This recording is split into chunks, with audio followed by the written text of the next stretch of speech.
Social মিডিয়ার পর্দায় একটি ছোট্ট শিশুর চিত্র ফুটে উঠতেই আটকে যাচ্ছে অনেকের চোখ। কুষ্টিয়ার ভেড়ামারার ৫ বছরের শিশু মুস্তারিন আদ্রিতাকে নিয়ে তৈরি হওয়া একটি ভিডিও এখন যেন নেটিজেনদের আলোচনার কেন্দ্রবিন্দু। চিরাচরিত মানব শিশুসুলভ কান্নার বদলে তার মুখে শোনা যাচ্ছে বিড়ালের ডাকের মতো মিউ মিউ শব্দ। অবাধ্য শরীর আর ভিন্নধর্মী এই আচরণ যেন ঘরে বাইরে ছড়িয়ে দিয়েছে তীব্র বিস্ময়। ঘটনার সূত্রপাত একটি পোষা বিড়ালের আঁচড়কে কেন্দ্র করে।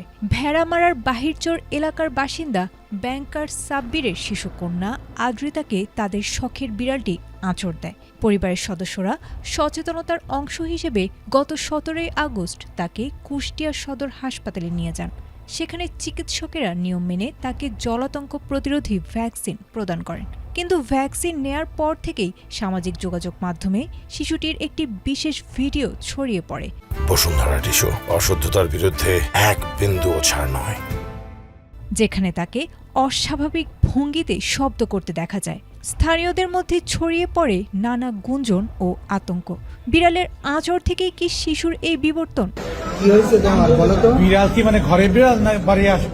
ঘরের বিড়াল। তবে চিকিৎসা বিজ্ঞান ও প্রত্যক্ষদর্শী চিকিৎসকরা এই জল্পনাকে একেবারেই নাকচ করে দিয়েছেন। কুষ্টিয়া সদর হাসপাতালের আবাসিক মেডিকেল অফিসার জানিয়েছেন, শিশুটির শরীরে জলাতঙ্কের কোনো বৈজ্ঞানিক উপসর্গ কিংবা লক্ষণ পাওয়া যায়নি। চিকিৎসকদের মতে বিড়ালের আঁচড়ের ঘটনা থেকে শিশুর মনে তৈরি হওয়া গভীর ভয়, আতঙ্ক কিংবা অতিরিক্ত মানসিক চাপের প্রতিক্রিয়া হিসেবেও এ ধরনের সাময়িক আচরণগত পরিবর্তন ঘটতে পারে। বর্তমানে আদ্রিতাকে উন্নত পর্যবেক্ষণ ও চিকিৎসার জন্য রাজধানী ঢাকায় পাঠানো হয়েছে।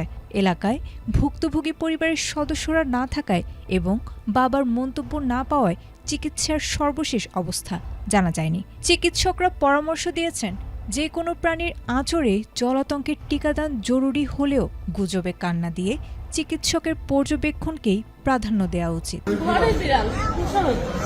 পোষা বিড়াল। Desk report, ATN Bangla.